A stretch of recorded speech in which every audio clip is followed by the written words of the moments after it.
আসসালামু আলাইকুম। ইনস্টাগ্রামে অ্যাকাউন্ট খোলার জন্য আপনাদের প্রথমে প্লে স্টোর থেকে ইনস্টাগ্রাম অ্যাপ্লিকেশনটি ডাউনলোড করে নিতে হবে। তো আমি প্লে স্টোর থেকে প্রথমে ডাউনলোড করে নিচ্ছি, এরপর এখান থেকে ওপেন করে নেব। দেন আপনার সামনে এরকম একটা ইন্টারফেস শো করবে। এখানে দেখতে পাচ্ছেন কন্টিনিউ অ্যাজ রাকিব সরকার, ফেসবুক থেকে কন্টিনিউ করতে পারবেন এবং জিমেইল দিয়েও কন্টিনিউ করতে পারবেন। তো এখানে আমি মোবাইল নাম্বার দেব না, এখান থেকে আমি ফেসবুক দিয়ে কন্টিনিউ করব। সেজন্য কন্টিনিউ অ্যাজ ফেসবুক এই অপশনে একটি ক্লিক করে দিলাম। দেন আপনার সামনে এরকম একটা পেজ চলে আসবে, set up your account centre to sign up with Facebook. নিচের দিকে দেখতে পাচ্ছেন ইয়েস ফিনিশ সেট আপ, এখানে একটা ক্লিক করে দেব। দেন আপনার সামনে এরকম একটা পেজ চলে আসবে। দেখুন এখানে ক্রিয়েট ইউজার নেম, এখানে একটি আপনার ইউজার নেম দিতে হবে। তো আমি আমার ইউজার নেম দিয়ে নিচ্ছি। এরপর সাইন আপ এই অপশানে একটি ক্লিক করে দেব। এইখান থেকে আপনি চাইলে আপনার ফেসবুকের সাথে কানেক্ট করতে পারেন। তো আমি আমার ফেসবুকের সাথে অবশ্যই কানেক্ট করব।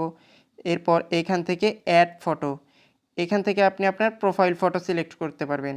তো এইখান থেকে আপনি ফটো তুলেও সিলেক্ট করতে পারবেন এবং গ্যালারি থেকেও সিলেক্ট করতে পারবেন।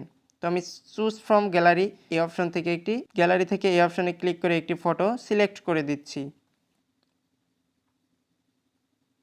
এরপর এইখান থেকে অ্যালাউ দিয়ে দিব। দেন এইখান থেকে ক্রপও করতে পারবো। তো আমি এই মুহূর্তে ক্রপ করতে চাচ্ছি না। দেন এইখান থেকে নেক্সটে ক্লিক করে দেব। দেন এইখান থেকে ওকে করে দেব। দেখুন এখান থেকে সাজেস্টিং পিপল দেখাচ্ছে। তো এখান থেকে আপনি আপনাদের পছন্দের বন্ধুদেরকে ফলো করতে পারবেন।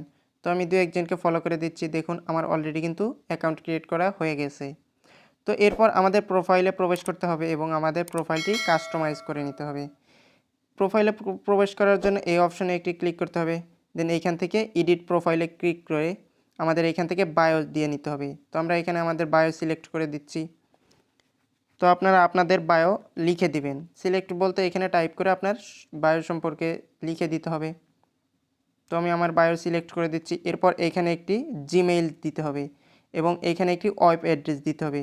তো আমি দিয়ে নিচ্ছি www.টেক্সিওরবাংলা.com। তো আপনারা আপনাদের ওয়েব অ্যাড্রেস দিয়ে নেবেন। দেন এইখান থেকে টিক মার্কে ক্লিক করে এটা সেভ করে দেবেন এবং এইখান থেকে আপনি আপনার ইউজার নেম চেঞ্জ করতে পারবেন। তো আমি আমার ইউজার নেম এটাই রাখতে চাচ্ছি, আপনারা চাইলে এটা চেঞ্জ করে দিতে পারবেন।